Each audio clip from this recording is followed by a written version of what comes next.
देश की 121 करोड़ आबादी पर ऐसा जानलेवा खतरा मंडरा रहा है जिसका नतीजा सिर्फ मौत है, और वो खतरा है दवाओं के बेकार हो जाने का। मरीज के इलाज की बुनियाद यानी एंटीबायोटिक दवाएं बेअसर होती जा रही हैं। एंटीबायोटिक दवाओं पर की गई स्टडी के नतीजे आगाह कर रहे हैं कि 2020 आते आते देश में एक भी असरदार एंटीबायोटिक दवा नहीं बचेगी और सर्दी जुकाम जैसे साधारण इन्फेक्शन भी लाइलाज हो जाएंगे।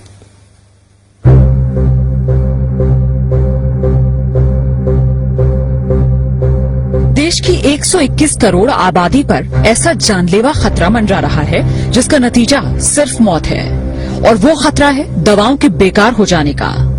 मरीज के इलाज की बुनियाद यानी एंटीबायोटिक दवाएं बेअसर होती जा रही हैं। एंटीबायोटिक दवाओं पर की गई स्टडी के नतीजे आगाह कर रहे हैं कि 2020 आते आते देश में एक भी असरदार एंटीबायोटिक दवा नहीं बचेगी और सर्दी जुकाम जैसे साधारण इन्फेक्शन भी लाइलाज हो जाएंगे।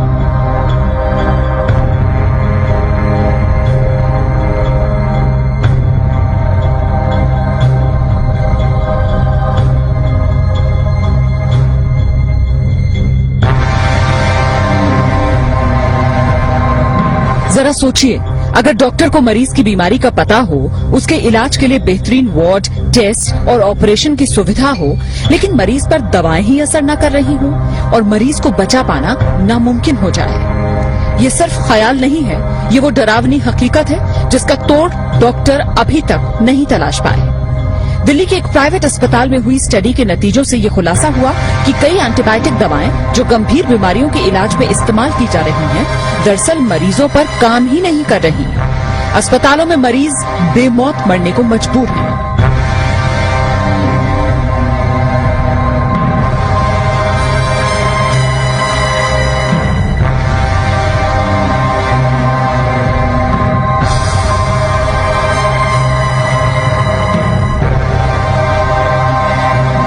अगर हम डिस्क्रीट अब ना हो, अगर हम ये इस पे ध्यान ना दें, तो हो सकता है इवन बिफोर 2020 हमारे पास एंटीबायोटिक्स होना या न होने का कोई मतलब ना हो।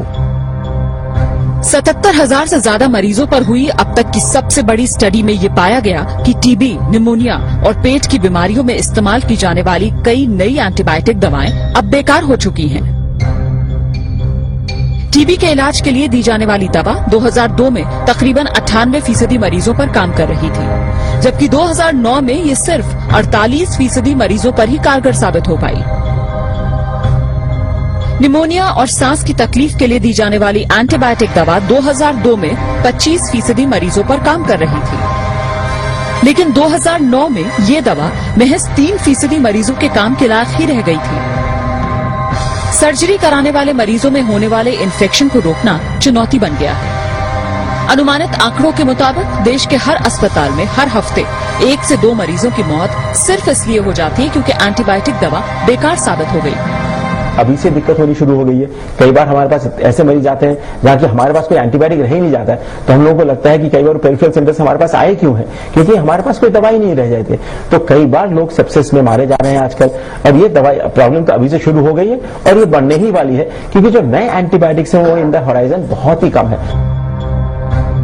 राजधानी के सर गंगाराम अस्पताल में 2001 से 2010 के बीच भर्ती हुए 77,000 मरीजों पर यह स्टडी की गई। अस्पताल में रहने के दौरान उन्हें जो दवाएं दी गईं, उनके आधार पर ये नतीजा सामने आया कि कई दवाएं 40% मरीजों पर तो कई 97% मरीजों पर काम नहीं कर पाई। यानी देश की 3% आबादी को छोड़ दिया जाए तो बाकी सब पर जान का खतरा मंडरा रहा है। मौजूदा एंटीबायोटिक दवाएं अगर इसी तरह बेअसर होती रही तो क्या बहुत से मरीजों को बेमौत मरने के लिए मजबूर होना पड़ेगा? इस सवाल का जवाब वाकई डराने वाला है, क्योंकि डॉक्टरों की राय में बहुत से मरीज इन्फेक्शंस की वजह से सिर्फ इसलिए जान गंवा रहे हैं क्योंकि अब उन पर वो दवाएं काम नहीं कर रही जिनके जरिए कुछ साल पहले तक वो बीमारी का इलाज कर पा रहे थे। पूजा मक्कड़, जी न्यूज, दिल्ली।